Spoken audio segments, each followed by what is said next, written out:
받았습니다. 저는 예수 믿어 하나님 자녀 되었습니다. 저는 예수 믿어 천국 백성 되었습니다. 크게 한번 해보세요. 하나님이 주신 오늘 최선을 다해 살겠습니다. 말씀을 아멘으로 순종하겠습니다.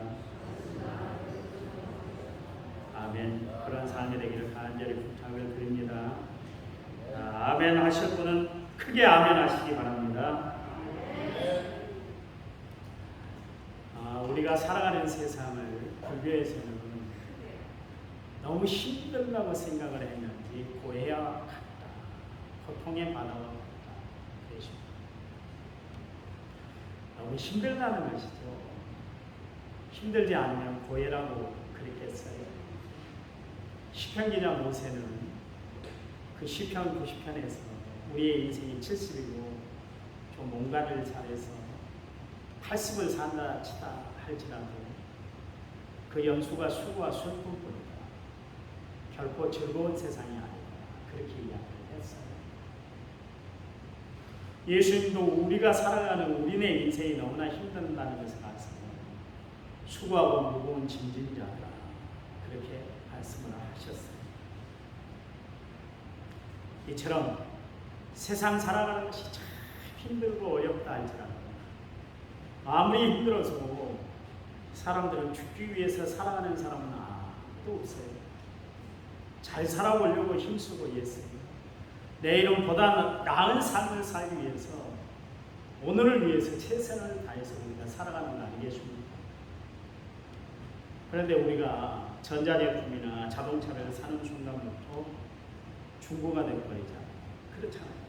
자동차가 아무리 수십억 배는 페라리라 할지라도 그 차가 출고가 돼서 1년째 썼는데 이 차 새 것입니다. 그런 사람이 어디 있어요? 벌써 나오자마자 그 차는 중고차가 되고 많은 것입니다. 여러분 마찬가지예요. 사람은 태어난 순간부터 죽음을 향해 달려가고 있습니다. 성경이 우리에게 말씀하고 있잖아요.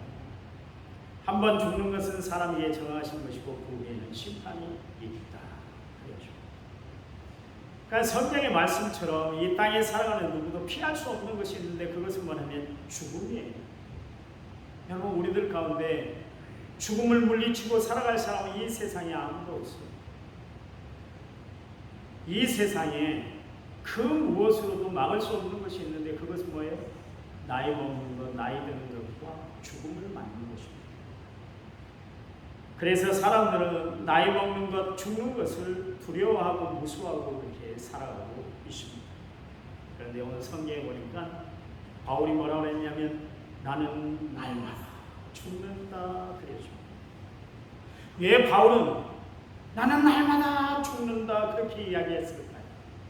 아니 살기 싫어서 세상살이가 너무나 버거워서 이 괴로운 인생 더 살기 싫어서 바울이 그런 이야기를 했나요? 아니에요. 그가 신앙생활을 하면 할수록 하나님을 알면 알수록 주를 위해서 열심히 일하면 일을 할수록 그가 깨달은 것이 느낀 것이 뭐냐면 자기를 죽이지 않으면 결코 걸어갈 수 없는 길이 신앙의 길이고 십자가의 길이라는 것을 그가 알았기 때문에 바울이 그렇게 고백을 한 거예요. 바울이 갈라디아서 2장 20절 말씀에 내가 그리스도와 함께 십자가에 못 박혀 죽었다 그랬습니다. 바울은 죽되 어떻게 죽어 있는가? 아예 자신이 십자가에 못 박아 있다 그렇게 이야기를 했습니다. 옴짝달싹 못하고 용실도 못하고 있다 그런 이야기입니다. 그것은 자신이 죽지 않으면 자신의 혈기, 인간적인 감정 그리고 자신의 자랑을 도저히 꺾고 살아갈 수가 없기 때문에 바울은 나는 날마다 나는 매일매일 죽는다 그랬어요. 자신을 완전히 십자가에 못 박아 버렸다 그렇게 이야기를 하고 있습니다. 여러분 바울이 이런 이야기를 했죠. 디모데전서 1장 13절 말씀에 내가 전에는 비방자고 박해자고 폭행자였으나 그랬죠. 그런가 하면 디모데전서 1장 15절 말씀에 죄인 중에 괴수다 그렇게 자신을 표현하고 있습니다. 그리고 자신은 만삭되지 못해서 태어난 자 그러니까 덜 떨어지는 사람이다. 그렇게까지 이야기를 했어요. 철저히 자신을 내려놨어요. 그것은 무슨 이야기예요? 예수님 때문에 자신의 자신감마저 자존심까지 다 내려놨다. 그런 이야기. 하나님의 일을 하는데 자신의 존재가 걸림돌이 된다면 그것마저도 다 버리겠다. 하나님은 옛사람을 죽인 사람을 다시 살리세요. 그리고 새 사람을 만드세요. 하나님이 쓰시는 사람은 어떤 사람인가? 은혜로 다시 살아난 사람. 하나님은 그런 사람을 들어서 쓰세요. 에베소서 2장 1절 말씀에 그는 허물과 죄로 죽었던 그랬습니다. 에베소서 2장 5절 말씀에 허물로 죽은 우리를 그리스도와 함께 살리었고 너희는 은혜로 구원을 받은 것이다. 그렇게 이야기를 하고 있습니다. 하나님은 죄지은 인간을 표현할 때 죽을 수밖에 없었던 죄인이 아니라 죽었던 죄인이다. 그렇게 정확하게 표시하고 있습니다. 하나님은 죄와 허물로 죽은 우리를 다시 살리기 위해서 예수님을 이 땅에 보내주셨어요. 그래서 그분이 예수를 믿는 사람들에게 하나님이 주시는 것이 있는데 그것은 새 생명을 주세요. 바울이 자신을 향해서 날마다 죽는다 그랬는데 그렇다면 이 세상을 살아가는 우리가 정말 하나님 앞에서 죽여야 할 것이 뭐가 있을까요? 여러 가지가 있죠. 혈기, 방탕함, 불순종함 그런 것도 죽여야 되겠지만 가장 중요한 것은 우리는 자존심을 죽이고 살아야 해요. 우리는 날마다 자존심을 꺾어놓고 살아야 해요. 여러분 믿음의 자존심은 세우되 세상적인 인간적인 자존심은 버리고 사는 것이 예수 믿는 사람들의 모습이 돼야 합니다. 사람들은 자존심이 상처받는 것을 굉장히 싫어해요. 그렇죠. 그래서 자존심이 금이 같다, 자존심이 상한다, 심지어는 자존심이 상해서 죽겠다. 그런 이야기까지 합니다. 그런가 하면 어떤 사람들은 자존심이 밥 먹여주냐 그러면서 자존심을 헌신짝 버리듯이 그렇게 살아가는 사람들이 있어요. 그러나 사람들은 이 자존심 때문에 살기도 하고 죽기도 합니다. 여러분 바울이 되기 전 사울의 모습을 보시면 여러분 아는데 자신의 얼마나 자존심이 강했던 사람이었던지 예수 믿는 사람들 철저히 대적했고 예수를 철저히 부인하고 살았던 사람이 바로 바울이었습니다. 자기 자존심이 예수를 주로 고백할 수가 없었던 그런 사람이었어요. 그래서 다메스코상에서 그를 거꾸로 끌어놓았던 예수님을 향해서 도대체 당신은 위시기에 나를 이렇게 괴롭힙니까? 그랬어요. 그럴 때 주님이 뭐라 그래요? 네가 핍박하는 예수다 그렇게 말씀을 하셨잖아요. 그런가 하면 이스라엘 백성들 보세요. 하나님 백성다운 자존심을 버리고 살았어요. 하나님 자녀에 대한 자존심을 버리고 살 때마다 하나님이 그들에게 책망을 하고 그들에게 권면하고 그들에게 선지자를 보내서 그들의 마음을 돌이키고 살 것을 하나님께 대한 하나님 백성다운 자존심을 세우고 살 것을 그들에게 권면했음에도 불구하고 그는 결국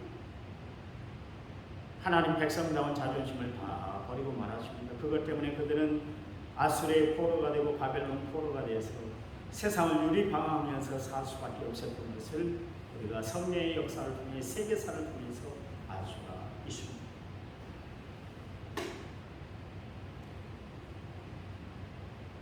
아무리 자기들이 자존심이 그렇게 셌던지 온갖 못된 자존심으로 가득 채우고 살았던 바리새인들은 예수님을 십자가에 못 박는 참으로 어리석은 사람들이 되어버리고 말았던 것을 알 수가 있습니다. 여러분 자존심은 세워야 할 자리에 세워야 정말 그 사람이 유명한 사람이고 유능한 사람이고 능력의 사람입니다. 그런데 자존심을 세워야 할 자리에서 자존심을 버리고 살아가는 사람은 참으로 무능한 사람이고 그러나 버리고 살아야 할 그 자리에서 오히려 자존심을 붙들고 살아가는 사람 역시 마찬가지로 참으로 미련한 사람입니다. 사람들은 삶의 원동력, 삶을 지탱하는 것이 자존심이라고 생각하고 그렇게 살아가고 있습니다. 그래서 자존심이 무너지면 다 무너지는 것으로 생각을 해요. 그래서 다 건드려도 자존심만 건드리지 말아라, 그런 이야기까지도 합니다. 그런데 여러분, 바울처럼 예수 믿는 우리는 하나님 앞에서 날마다 자존심을 버리고 자존심을 죽이고 살아가는 성도들이 되시기를 간절히 부탁을 드립니다. 부자 청년 관리가 예수님 앞에 나왔잖아요.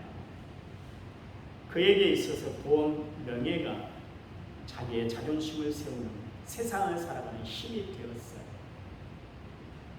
그것을 성경처럼 여기고 살았어요.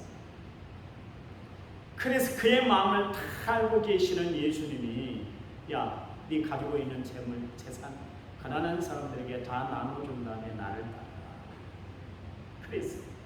그랬더니 그 부자 청년 관리가 재물이 많으로 근심하며 돌아갑니다. 그랬습니다. 끝내 그는 자존심을 내려놓지 못했다, 그런 이야기예요. 돈이 없어지면 자기도 사라진 줄 알았어요. 돈이 자기를 지탱하게 하는 힘인 줄 알았어요.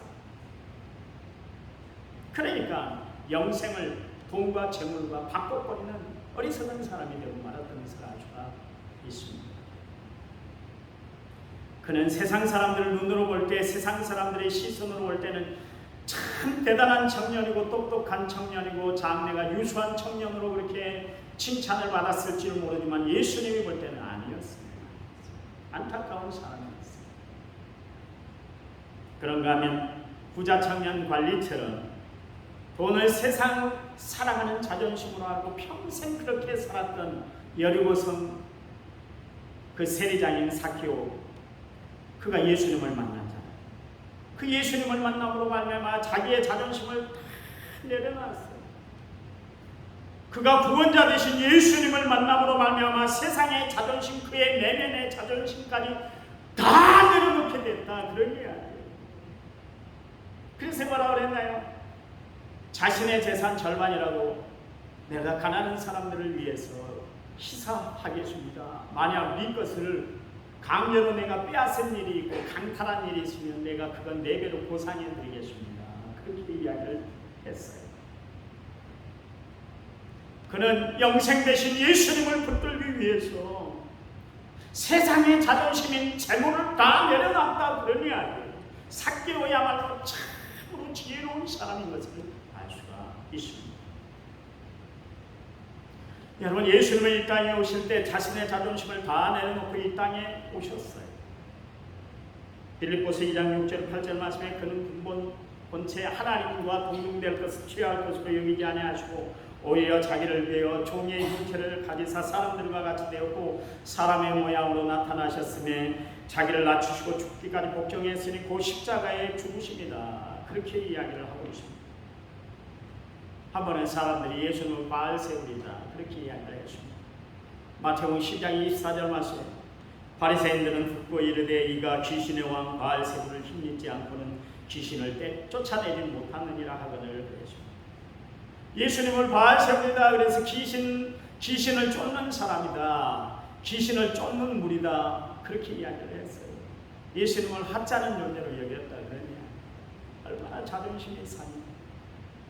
하늘의 정권을 휘두르고 계신 예수님이 한갖 인간들에게 그런 말 듣기 위해서 예수님이 이 땅에 오신 거 아니시잖아요.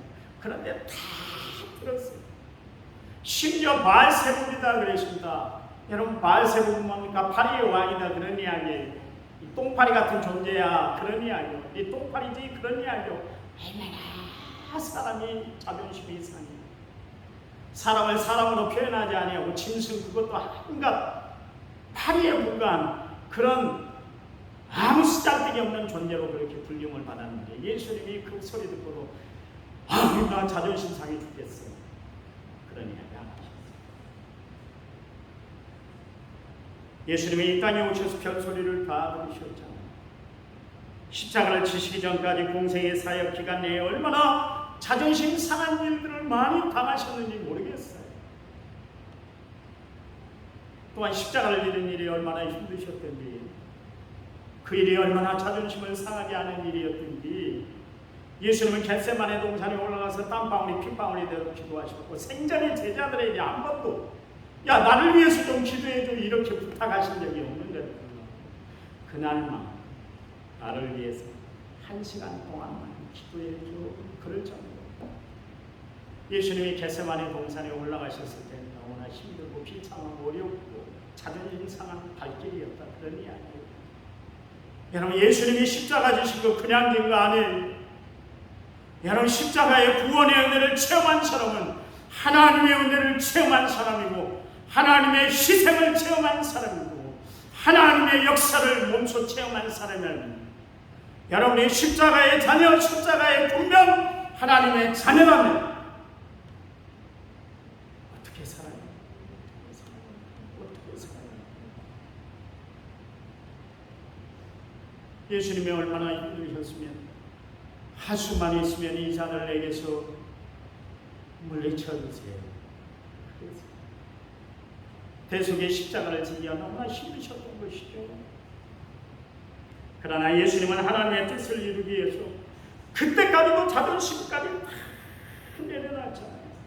그래서 내 뜻대로 마시고 하나님 뜻대로 되길 원합니다. 그랬어요. 왜 그랬을까요? 우리를 구원하시기 위해서 예수님은 자신의 자존심 끝까지 남아있는 그 자존심까지도 다 내려놨다 그러네요. 채찍에 막 침뱉음을 당하고 머리채를 갈대로 후리침을 당하고 온몸이 벗겨지고 십자가에 자신의 몸을 내어줄 때도 예수님은 도수장에 끌려가는 어린 양처럼 일체 신음소리를 내지 않았다. 얼마든지 이야기할 수 있잖아요.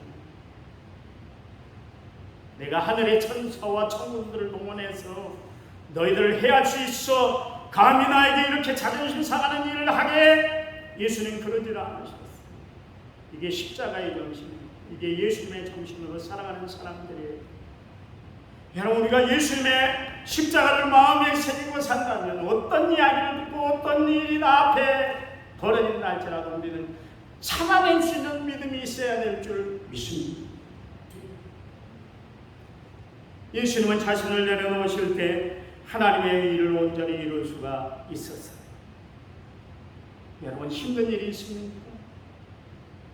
시험 가운데 빠져 있습니까? 자존심이 엄청 상한 일이 있으세요? 내 마음을 어느 누구도 알아주지 않던가요? 하루하루 살아가기가 너무나 버거우시나요? 그때 십자가를 바라보고 살아가는 성도들이 되시기 바랍니다. 교회만 와서 십자가를 바라보는 것이 아니라 여러분 삶 가운데서도 십자가를 앞세우고 살아가는 성도들이 되시기를 간절한 마음으로 부탁을 드립니다. 다시 인생의 험곡을 지나갈 때 감당하기 힘든 일이 벌어질 때마다 그가 하나님 앞에 고백했던 고백이 뭐냐면 하나님만 바라보며 그랬어요. 하나님 나는 세상을 의지하지 않아요. 내 자신도 의지하지 않아요. 오직 나는 하나님만 바라봅니다. 하나님만 의지합니다. 하나님만 생각합니다. 하나님만 붙듭니다. 그랬어요. 이사야 선지자는 이사야서 40장 29절에 31절 말씀에 피곤한 자에게는 능력을 주시며 무능한 자에게는 힘을 더 나으시나니 소년이라도 피곤하며 곤비하며 장령이라도 넘어지며 쓰러지되 오직 여호와를 앙망하는 자는 새 힘을 얻으리니 독수리 날개치며 올라가는 같이 같을 것이요 담박질하 해도 곤비하지 아니하고 걸어가도 피곤하지 아니하리로다 말씀하고 있습니다. 내 마음을 하나님이 성령님이 주관하시도록 하나님께 여러분 모든 것을 다 맡기고 살아가는 성도들이 되시기 바랍니다. 내 혈기, 내 감정, 내 분노 이해할 수 없는 이 모든 것을 주님이 주장해달라고 하나님 앞에 날마다 기도하며 살아가는 성도들이 되시기를 간절한 마음으로 부탁을 드립니다. 그렇게 할 때 하나님이 여러분을 위로해 주실 거예요. 하나님이 여러분에게 새로운 용기를 주시고 새로운 힘 이겨낼 수 있는 능력을 허락해 주실 줄 믿습니다. 주님이 이런 말씀을 하셨죠.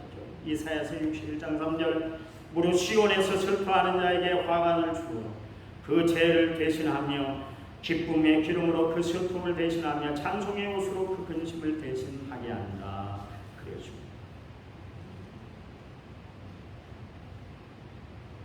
여러분 우리가 자존심을 내려놓을 때 비로소 십자가가 보이고 예수님을 보이고 그제서야 천국이 보이는 거예요. 천국은 자존심 세운 사람들이 들어가는 것이 아니에요. 천국은 자존심을 내려놓는 사람, 십자가에 자기 자아를 못 박아버리는 사람들이 천국 가는 거예요. 여러분, 천국 다른 사람이 가는 거 아니에요. 제가 눈에 이야기합니다.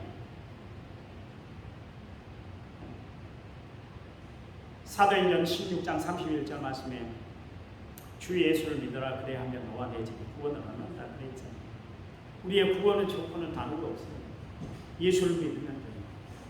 예수님이 나의 주인이 되세요. 예수님이 내 삶을 주관해 주세요. 예수님이 나의 전부세요.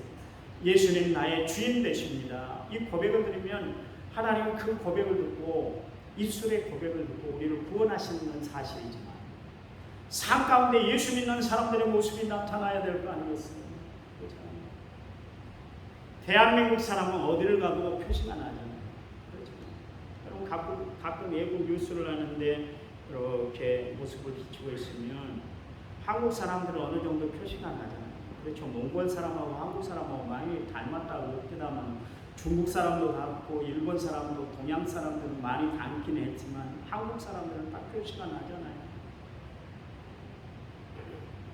미국 사람들은 미국 사람 표시가 나잖아요.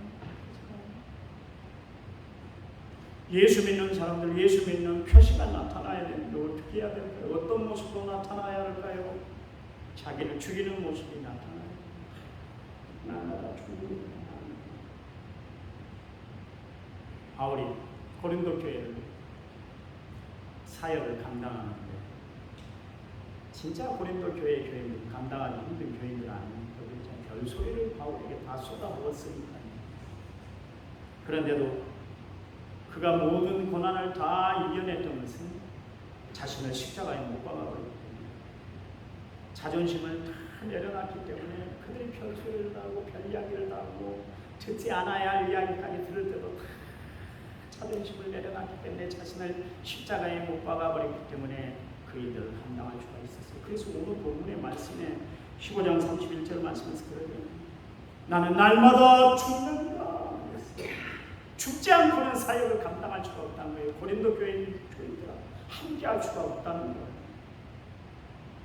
전에 있던 교회 지금 고인이 되신 목사님이 부목사를 제가 부름을 받고 딱 갔는데 첫날 딱 자리에 앉혀놓고 당회장실에 앉혀놓고 김목사 목회하려면 가누고 쓸려고 다 도려내야 돼. 다 꺼내놓고 살아야 돼. 그래야 목회할 수 있다. 그런 이야기를 하시더라고요. 그분이 그렇게 사셨어요. 그분은 정말 그렇게 사셨어요. 다른 실력이 있었던 건 아니에요. 그분은 그렇게 인품이 그러셨어요. 저도 그분의 말씀이 목회의 모토가 되고 있습니다. 부활하신 주님이 갈릴리 호숫가에 나타나시 베드로를 부르셨어요. 베드로야, 내가 날 사랑하느냐 말씀하셨어요. 질문했어요. 그러니까 베드로가 주님, 내가 주님을 사랑하는 줄 주가 다 아시고 계시잖아요. 왜 그것을 또 물어보세요? 그러냐. 그렇게 대답하니까 예수님이 베드로에게 이런 말씀을 주셨어요. 요한복음 21장 18절 말씀에 내가 진실로 내게 이르노니 내가 젊어서는 스스로 띠뛰고 원하는 곳으로 다녔거니와 늙어서는 내 팔을 벌리니 남이 내게 띠뛰고 원하지 않는 곳으로 데려갈 것이다. 그렇습니다. 베드로야, 네가 젊어서는 너 자존심 세우고 다 세우고 내 마음대로 살았지. 그러나 이제 내가 나이가 들어서는 너 마음대로 살 수 없게 돼. 이제 자존심을 깎아야만 너가 주의 일을 감당할 수 있어. 내가 걸어가게 하는 사명의 길을 너가 걸어갈 수가 있는 거야. 그 말씀입니다. 성도 여러분, 우리의 모든 것을 다 아시고 우리의 모든 것을 다 보고 계시는 하나님 앞에 우리가 자존심을 세우고 살아갈 것이 뭐가 있겠어요? 잘나면 우리가 얼마나 잘났고 못나면 우리가 얼마나 못났어요. 여러분, 우리는 하나님의 자녀들인 줄 믿으시기 바랍니다. 당당하게 살아가세요. 신앙의 자존심은 세우되 우리의 자존심을 꺾을 때는 한없이 쫓고 살아가는 성도들이 되시기를 간절한 마음으로 부탁을 드립니다. 예수님이 이런 말씀을 하셨어요. 예수께서 제자들에게 이르시되 누구든지 나를 따라오려거든 자기를 부인하고 자기 십자가를 지고 나를 따라야 할 것이다. 마태복음 16장 24절 말씀에서 이야기를 하고 있죠. 여기 주의 길을 따라가는 데 있어서, 예수님 길을 따라가는 데 있어서, 십자가의 길을 따라가는 데 있어서 내 것을 철저히 내세우고는 십자가를 질 수도 없고 예수님의 길을 따라갈 수가 없다. 그러니 아니에요. 철저히 나를 십자가에 꺾어놔야 된다. 그러니 아니에요. 갈라디아서 5장 24절 말씀에 그리스도 예수의 사람들은 육체와 함께 그 정과 탐심을 십자가에 못 박았다 그랬고, 갈라디아서 6장 14절 말씀에 그러나 내게는 우리 주 예수 그리스도 십자가에 결코 자랑할 것이 없으니 그리스도로 말미암아 세상이 나를 대하여 십자가에 못 박히고 내가 또한 세상에 대해서 그러한다 그랬습니다. 여러분, 신앙생활하면서 별 이야기를 다 듣게 될 거예요. 교회에서 신앙생활하다 보면 별 이야기가 나에게 다 들려올 거예요. 그럴 때 내가 어떤 상황, 어떤 처지, 어떤 말을 듣는다 할지라도 여러분, 십자가를 앞세우는 성도들이 되시기 바랍니다. 내 혈기, 감정, 내 분위기를 앞세우고 살아가는 사람이 아니라 십자가를 앞세우고 예수님을 앞장세우고 살아가는 성도들이 되시기를 간절한 마음으로 부탁을 드려요. 또 드려요. 바울이 나는 날마다 죽는다 그랬는데, 여러분, 죽은 사람들을 봐보세요. 별 이야기를 다 해도 반응이 없어요. 왜 그럴까요? 죽었기 때문에 그런 것이죠. 죽었기 때문에. 내가 예수 믿는 순간 내 자존심 십자가에 못 박는 순간이 돼야 돼. 고린도후서 11장 23절에서 25절 말씀에 내가 수고를 넘치도록 하고 옥에 갇히기도 더 많이 하고 매도 수없이 많고 여러 번 죽을 뻔하였으니 유대인들에게 40에 하나 강한 매를 5번 맞았으며 3번 태장으로 맞고 1번 돌로 맞고 3번 파선하는데 일주야를 기품에서 지냈다. 그렇죠. 바울은 늘 죽음의 현실 앞에 놓여 있었다. 그런 이야기예요.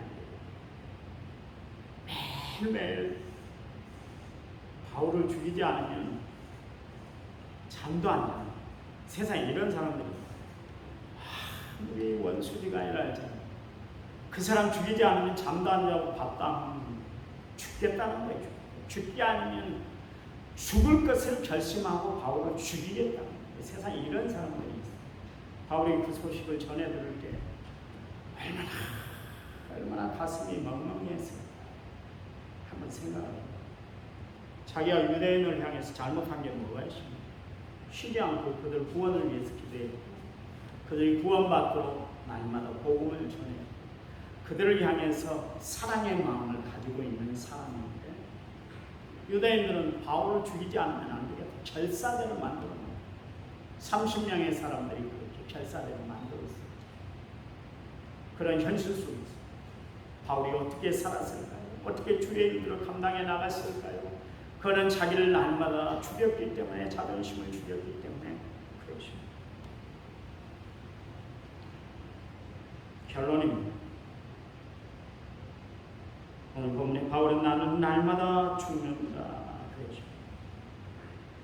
그것은 내 육신의 정욕과 인간의 욕심과 세상의 모든 것이 날마다 죽는 그 이야기입니다. 죽는. 그러니까 십자가를 앞세운 나에게는 내세울 자존심도 없다. 주님이 다요. 주님이면 충분한데 무슨 일을 듣든 무슨 일을 행하든 내가 그것 때문에 치심하지 않고, 그것 때문에 분위기 흐트러지지 않고, 그것 때문에 영성이 흐트러지지 않고, 그것 때문에 내가 신앙의 길이 흐트러지지 않고, 내가 하나님이 지시한 길을 걸어가니까 나의 달려갈 길과 주 예수께 받은 사명 곧 은혜의 복음을 증언하는 일에는 나의 생명을 조금 더 귀한 것으로 여기지 않을 거야. 그랬어요. 여러분, 직장생활 사적인 감정이 죽어야 직장생활 잘할 수 있지. 죽지 않고는 직장생활을 할 수 없어요. 가정생활도 부부가 서로가 서로를 죽이고 살아야 돼요. 그런다고 해서 살해하라는 이야기가 아니라 자신이 가지고 있는 감정, 분위기, 혈기 다 죽여야 된다 그런 이야기. 가끔 내가 참지, 내가 죽어야지. 그래야 가정이 살아요. 그래야 부부가 살아가는 거예요. 신앙생활도 그래요. 예수님과 함께 살려면 나를 죽여야만 예수님과 우리는 함께 살아가는 줄 믿으시기 바랍니다. 사도 바울이 나는 날마다 죽는다. 그거는 나는 날마다 죽을 준비가 되어 있다. 그런 고백입니다. 우리는 어느 때고 죽음이 닥쳐올 때 정말 기쁨으로 주님을 맞이할 수 있는 그런 정도가 되어야 좀 있습니다. 우리는 주님을 믿기 때문에 나는 날마다 죽노라 그렇게 말할 수 있어야 돼요. 주님의 일을 위해 나는 날마다 죽노라 그렇게 말할 수 있기를 바랍니다. 주님께서 주실 상급을 위해서 나는 날마다 죽는다 각오를 하고 살아가는 성도들이 되시기를 간절히 부탁을 드립니다. 한 주간 하나님 말씀대로 살아가고 나를 죽이고 하면서 가정에 왜 불화가 나는가, 부부 간에 왜 사이가 좋지 않나, 자기 의견을 줄이지 않기 때문에 양보가 없다. 한 발만 뒤돌아서서 양보하면 되는 거예요. 남편은 아내가 그래 나를 위해서 나 같은 인간도 받아주는 사람은 저 사람밖에 없을 거야. 그렇게 생각하면 아내가 너무나 귀하게 여겨요. 아내도 마찬가지로 그래 남편은 나를 위해서 너무 희생하는 것 같아. 정말 귀한 사람이야. 저 사람 아니었으면 내가 지금까지 노처녀로 지냈을 텐데 저 사람 때문에 내가 구제받은 것 같아. 감사해. 그러면 살아가지. 네 때문에 못 살겠다. 나는 괜찮은데 네가 문제야. 그러니까 문제가 생깁니다. 가정도 신앙생활은 얼마나 그래요. 하나님 감사해요. 주님이 우리에게 주신 은혜, 주님이 우리에게 베풀어 주신 사랑, 하늘의 놀라운 보좌 다 버리고 낳고 천한 몸으로 이 땅에 오셔서 친히 낮아져서 자존심까지 다 버리기까지 우리를 사랑하신 그 예수님의 사랑을 깊이 기억합니다. 그 사랑에 못 녹여져 열심을 품고 주를 섬기며 살아가는 저희를 내도록 도와 주시옵소서. 날마다 삶 가운데 십자가를 앞장지고 살아가는 저희를 내게 도와주시고 바울처럼 날마다 죽노라 고백드리고 살아가는 저희를 내도록 도와 주시옵소서. 한 주간 하나님의 말씀과 기도로 승리하도록 하나님이 역사해 주실 줄 믿습니다. 이제는 길이요 진리요 생명 되신 우리 주 예수 그리스도의 은혜로 하나님 아버지의 지극하신 사랑과 성령님 위로교통 은혜 충만한 역사로 오늘 말씀을 받은 모든 성도들 위해 이제부터 영원토록 함께 하시길 간절히 축원하옵나이다. 아멘.